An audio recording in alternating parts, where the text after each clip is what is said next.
Alright, I'm making this video to talk about the live reveal of The Witcher 3's Next Gen Edition, which is coming out in less than 3 weeks. Let's start with the most horrible edition possible, and no, it's not Caranthir's second staff, it's the Netflix Season 1 Nilfgaardian armor. That is now in The Witcher 3. Thankfully, the Netflix models are optional, so we should be able to get rid of them easily and switch to the far superior original armor. But still, of all things, I wonder why they decided to put that in. Is it a joke? I mean, given how universally disliked this armor was, and even the show removed it from Season 2, who knows. And speaking of Netflix, let's go over the other additions related to the show quickly. CDPR have stated on their website previously that the Next Gen Edition will have alternative looks for select characters inspired by the Netflix series. So I actually thought that we would have alternative models for Triss, Yen, Geralt and so on. I mean, a long time ago on WitcherCon, they sort of teased a Henry Cavill inspired model for Geralt, but the only thing they showed on stream was Dandelion, and it seems they only changed his outfit, not the actual character model. Although they did say that some things are kept a secret, so there may be more than they've revealed during the stream. But they're definitely giving us alternative armor, and plenty of it. They even revealed a brand new quest that takes place in the Devil's Pit. They didn't actually say the name, but it has to be the Devil's Pit. And I suspect the culmination of this quest will give us both the Season 1 and Season 2 armor sets from the Netflix show, which at this point are confirmed. And I have to say, in my opinion, both the Dandelion model and the Netflix-inspired armors just don't look good. I mean, they don't look as well as what was previously in the game. It's possible that they weren't made by the same artists and designers that did the original models and the original armor, but it just looks kind of cheap, I think.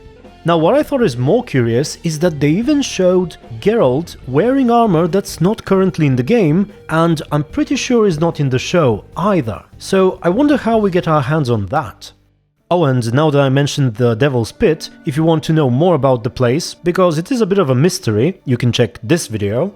Other than the quest that takes place there, they haven't said anything more about new additions to the story. As I said, some things are still kept secret, but to me it sounded like, as far as genuinely new quests are concerned, this is the only thing we're getting. Regardless, there will be multiple fixes to bugged quests, and I suppose I went ahead of myself with the Netflix stuff, so let's take a step back and talk about the more technical aspects of the upgrade. First and foremost, the Enhanced Edition will be free for all current owners of The Witcher 3, both on PC and consoles, and it will offer a whole host of technical improvements to the game, and as far as I can tell, it will basically replace the complete edition of The Witcher 3 going forward. If by the time this video is out there are official patch notes, I should be showing them on the screen, but if not, the highlights were things such as faster loading times, ray tracing, basically cooler and more realistic light, shadows, reflections, that sort of thing. Ultra Plus graphical settings, I guess that means some sliders will go further. There will be Photomode, similar to Cyberpunk. Technically, if you have an Nvidia card, there already is Photomode in The Witcher 3, but this one will be for everyone, consoles included, and more user-friendly, I suppose. They also mentioned new weather conditions, not exactly sure what though, possibly hailstorm? What else? Higher resolution textures, obviously for just about everything, even entirely new models for some objects. Some of the grass has been redone. Also, they mentioned real 3D cobblestones in Novigrad, which I assume are now just textured on the ground. They're also adding a new camera setting, zoomed in and to the side, almost an over-the-shoulder perspective, but not quite. You can also opt for it only while riding and only while not riding. I'm not sure if there will be an option to bind it to a key and change it in real time. Hopefully we can do that at least on PC. There will also be scalable subtitles, the ability to pause the game during cutscenes, which kind of exists now if you tab out of the game on PC. There's also something I love, which is the ability to hide the minimap and toggle it briefly when you need it. Now, they didn't say anything, but the trailer showed footage of what used to be a pre-rendered cutscene with Ciri, this time using the alternative outfit. Which leads me to believe that those scenes have either been updated or they're no longer pre-rendered and therefore can play at 60 FPS and high resolutions, in addition to taking into account your customization of Geralt and Ciri. What else is there? They mentioned cross-platform saves, which is great if you play the game on multiple platforms. Sadly, I only play it on PC. But speaking of consoles, there will be some more improvements there, such as the ability to quickly swap between signs, without having to go through the wheel. And there will also be adding quality and performance presets, depending on whether you value all the fancy graphics at the cost of some frames, or you prefer the smooth gameplay and are willing to sacrifice some of that next-gen goodness.